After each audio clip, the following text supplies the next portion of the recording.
Les modes de financement novateurs pour la transformation de l'Afrique. Thème de ce 9e Forum africain pour le développement organisé par la CEA, la Commission économique des Nations unies pour l'Afrique. Pour ce premier forum de la CEA, organisé en dehors de son siège d'Addis Abeba, l'organe des Nations unies ne pouvait mieux choisir que le Maroc, pays leader en Afrique et qui prône un développement solidaire avec le reste du continent.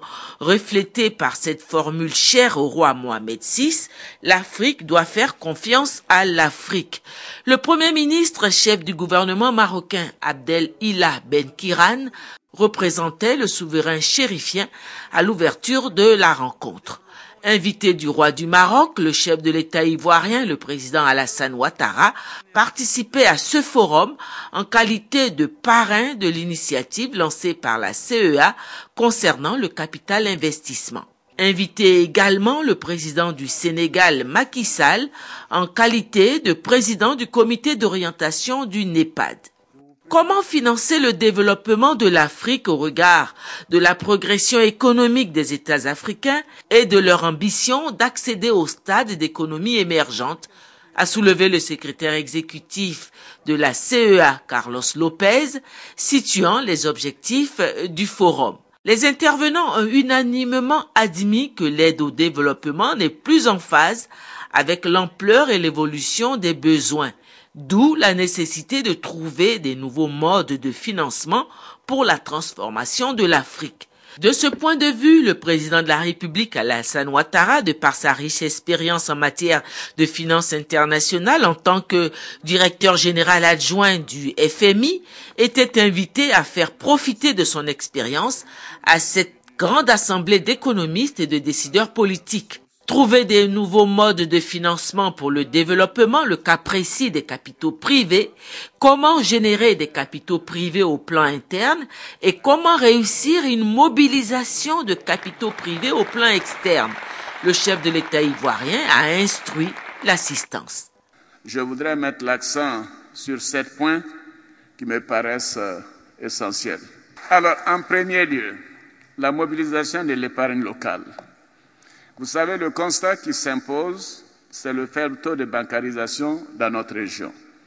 À titre d'exemple, ce taux n'excède pas plus de 12% en Côte d'Ivoire.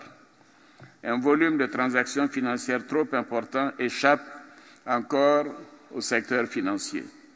Cela a des conséquences négatives pour notre pays.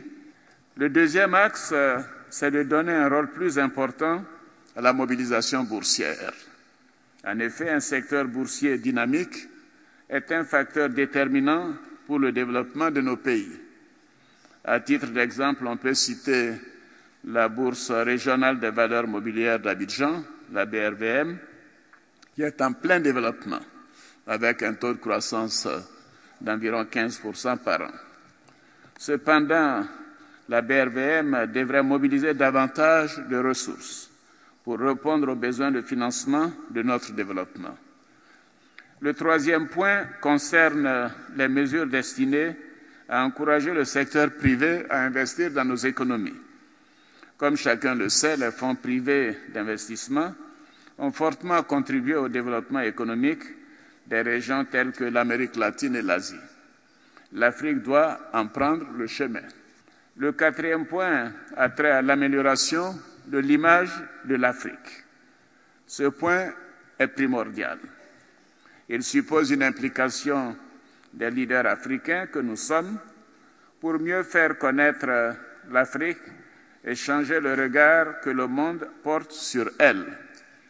Car en réalité, l'Afrique change, évolue et devient de plus en plus compétitive. En cinquième point, j'aborderai la question de la mobilisation des ressources des pays du Sud. Il faut intensifier les relations entre les pays du Sud. À cet égard, l'exemple que le Royaume du Maroc donne en matière de coopération Sud-Sud, grâce à la vision et à la clairvoyance de Sa Majesté, est à saluer.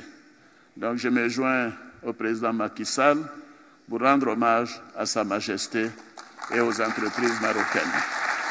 Le sixième point est relatif à l'accroissement du financement des partenariats publics-privés. Les demandes et les besoins en financement de nos économies dans les années à venir seront telles que les ressources publiques ne suffiront plus. Il faudra alors faire appel nécessairement au secteur privé pour faire face à cette réalité. La solution, c'est d'encourager le financement des grands projets structurants pourvoyeurs d'emplois par des partenariats publics-privés. Un dernier point, il s'agit de la structuration des financements autour des transferts de fonds des migrants. Les transferts de fonds des migrants africains peuvent être des leviers importants, même très importants, sur le financement du développement en Afrique. Ils génèrent des ressources importantes qui nécessitent une meilleure organisation des transactions. À ces différentes sources de financement que je viens d'évoquer, il faut naturellement ajouter le recours aux marchés internationaux de capitaux, et c'est là que je rejoins l'observation de mon jeune frère, le président Macky Sall, que nous puissions demander aux institutions de Bretton Woods de tenir compte de nos besoins de financement pour augmenter les plafonds d'endettement. Une intervention qui va servir d'axe de réflexion au cours des travaux de ce 9e Forum africain sur le développement. Avant de quitter le lieu de la cérémonie, le président de la République a reçu en privé le secrétaire exécutif de la Commission économique pour l'Afrique, Carlos Lopez.